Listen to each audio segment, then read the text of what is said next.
सुंदर है दो नाम, चाहे कृष्ण कहो या राम, बोलो राम राम राम, बोलो श्याम श्याम श्याम। और अवतारों का उतना ज्यादा प्रचलन नहीं है, इन दो का प्रचलन है। तो राम जी से कहा कि आपको पूरी सनातन संस्कृति में मर्यादा पुरुषोत्तम परमात्मा के अवतार के रूप में स्वीकार किया जाता है, और आप ही के मार्फत से सगुण भक्ति का खूब प्रचार होता है। और सगुण भक्ति की परंपरा में यह माना जाता है कि भक्त भक्ति करते करते करते करते जब अंतिम में भगवान का दर्शन पा जाए, यानी भगवान के रूप का साक्षात्कार कर ले, तो ये मान लेना चाहिए कि भक्ति पूरी हो गई। सगुण मार्ग यहीं तक रूप तक रोक देता है। देवकी, तो मैं निवेदन क्या कर रहा था कि माता सबरी के सामने में श्री राम जी को उपस्थित करवाया गया। नवधा स्वयं श्री राम जी हैं जो सगुण मार्ग के सबसे बड़े देव, मर्यादा पुरुषोत्तम कहलाते हैं। अवतारों में जितने भी अवतार गिने जाते हैं, उनमें हमारी सनातन संस्कृति में दो के लिए कहा जाता है। जग में सुंदर है दो नाम, चाहे कृष्ण कहो या राम, बोलो राम राम राम, बोलो श्याम श्याम श्याम। और अवतारों का उतना ज्यादा प्रचलन नहीं है, इन दो का प्रचलन है। तो राम जी से कहा कि आपको पूरी सनातन संस्कृति में मर्यादा पुरुषोत्तम परमात्मा के अवतार के रूप में स्वीकार किया जाता है, और आप ही के मार्फत से सगुण भक्ति का खूब प्रचार होता है। और सगुण भक्ति की परंपरा में यह माना जाता है कि भक्त भक्ति करते करते करते करते जब अंतिम में भगवान का दर्शन पा जाए, यानी भगवान के रूप का साक्षात्कार कर ले, तो ये मान लेना चाहिए कि भक्ति पूरी हो गई। सगुण मार्ग यहीं तक रूप तक रोक देता है। लेकिन सदगुरु कबीर साहब की जो साधना पद्धति, वो कहते यहाँ मत रुको, यहाँ पूर्ण विराम मत लगाओ। रूप की भक्ति, रूप के दर्शन तक अल्प विराम भले लगेगा, लेकिन पूर्ण विराम कहाँ लगेगा? जहां पर स्वरूप की अनुभूति हो। तो राम जी को सामने पा करके मैया सबरी को लगा कि सगुण भक्ति में पंडित पंडित बहुत लोग व्याख्यान देने वाले होते हैं, और यहाँ सगुण मार्ग के सबसे बड़े देव खड़े हैं। तो सीधा सवाल डायरेक्ट इन्हीं से कर लिया जाए, इन्हीं से समाधान निकाल लिया जाए। तो मैया सबरी ने पूछा कि नवधा भक्ति का जो आपने प्रसंग सुनाया, प्रभु आप तो यह क्लियर कर दीजिए कि जितने भक्ति का वर्णन आपने किया, गुरु के शरण में रहने से मेरे अंदर वो भक्ति अभी तक झलक रही है कि नहीं झलक रही है? रामचरितमानस पढ़िएगा।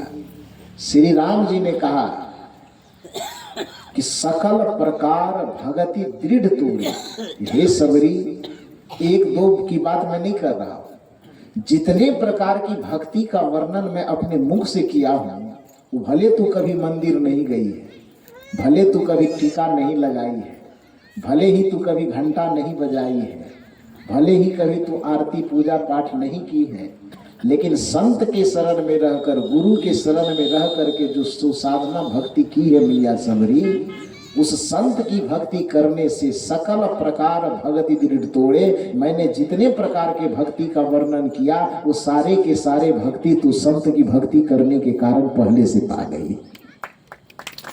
अलग से लेने करने की जरूरत नहीं।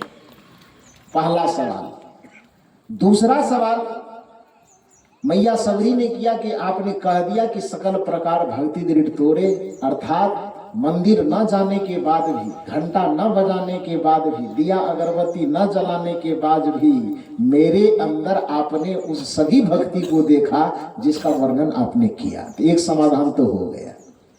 दूसरा सवाल मेरा यह है कि सगुण मार्ग के जितने उपासक हैं वह यह कहते हैं कि भक्ति करते करते भगवान का रूप यदि सामने में प्रकट हो जाए तो समझ लेना चाहिए भक्ति पूरी हो गई।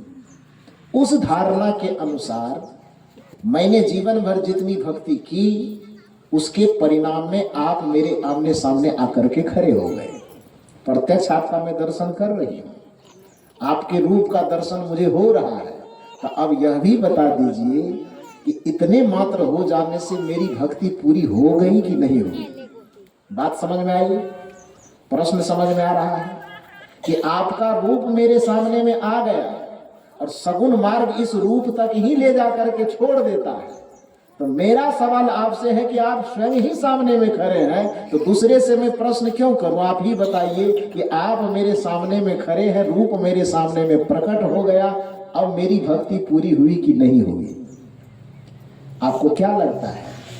राम जी कहेंगे कि पूरी हो गई?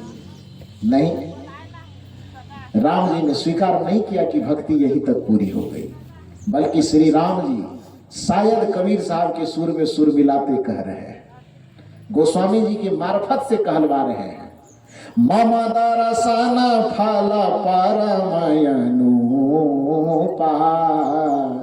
हे मैया सबरी, किसी भी भगवान का दर्शन करना ये सगुण मार्ग का एक अल्प विराम तो हो सकता है, लेकिन भक्ति का पूर्ण विराम नहीं हो सकता है। भक्ति का पूर्ण विराम रूप में होगा ही नहीं, तब कहाँ होगा? तो मम दरसन फल परमयनुपा,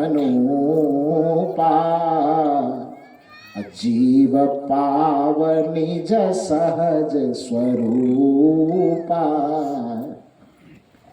आत्मा अपने सहज स्वरूप को प्राप्त कर ले और उस सहजता में स्थित हो जाए। ये गोस्वामी जी की साधना पद्धति है, कबीर साहब की। सहज साधना की पद्धति किसकी है? कबीर साहब की। स्वरूप के स्थिति की प्राप्ति किसका प्राप्तव्य है? वो कबीर साहब की। कबीर साहब की जो उपासना पद्धति है उसमें स्वरूप की प्राप्ति अत्यंत अनिवार्य चीज है। स्वरूप की अनुभूति, स्वरूप की स्थिति अंतिम लक्ष्य है उनकी भक्ति का। और जो गोस्वामी तुलसीदास जी हर एक बात में आदमी को अयोध्या भेजने के लिए विवश करते हैं कि अयोध्या जाइए वैकुंठ मिल जाएगा, सरजू में नहाइए वैकुंठ मिल जाएगा, उस गोस्वामी तुलसीदास जी को भी घूम फिर करके कबीर साहब के ज्ञान में शामिल होना पड़ता है।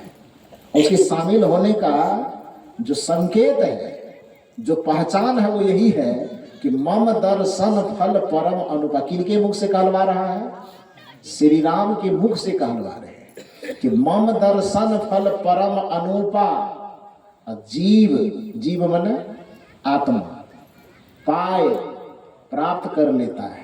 निज, निज का माने ऊपर वाला कि नीचे वाला? न ऊपर वाला, न नीचे वाला, न मंदिर वाला, न गिरजाघर वाला, न मस्जिद वाला, न पूरब वाला, न पश्चिम वाला। तब हृदय रूपी मंदिर में जो बैठा हुआ आत्मा है, जीव पाव निज सहज स्वरूपा। और स्वरूप की भक्ति ही निर्गुण भक्ति कहलाती है। रूप की भक्ति सगुण भक्ति और स्वरूप की भक्ति निर्गुण भक्ति। रूप की भक्ति साकार भक्ति और स्वरूप की भक्ति निराकार भक्ति। तो चाहे वो सगुणवाद के दृष्टिकोण से हो कि निर्गुणवाद के दृष्टिकोण से हो, अंततः घूम करके फिर करके चारों तरफ से चक्कर काटने के बाद अंततः स्वरूप तक सबको आना ही पड़ता है। कबीर साहब इतना ही समझाना चाहते, भैया मेरे, जब भक्ति करते हो और भक्ति के मार्ग में सीधे नाक को पकड़ना ही है, तो हाथ को इतना घुमा करके नाक पकड़ने का कष्ट क्यों दे रहे हो? सीधे नाक पकड़ लो। सब तो सहज समाधि भली, गुरु प्रताप भय जाति ते सुरत न अंत चली। जहाँ जहाँ जाओ सोई परिक्रमा, जो कुछ करो सो पूजा। जब सोवो तब करो दंडवत, भाव मिटावो दूजा। आँख न मूंदो, कान न रूंधो, काया कष्ट न डारो। खुले नैन हंसी हंसी पहचानो, सुंदर रूप निहारो। शब्द निरंतर मनवा राता, मलिन वासना त्यागी। उठत बैठत कबहु न छूटे, ऐसी तारी लागी। कहा ही कबीर सहज यह रहनी, सो परगट करी गाई। सुख दुख से एक परे परम पद, सो पद है सुखदाई। और वह पद जो है वह रूप का पद नहीं है, वह पद जो है वह स्वरूप का पद है।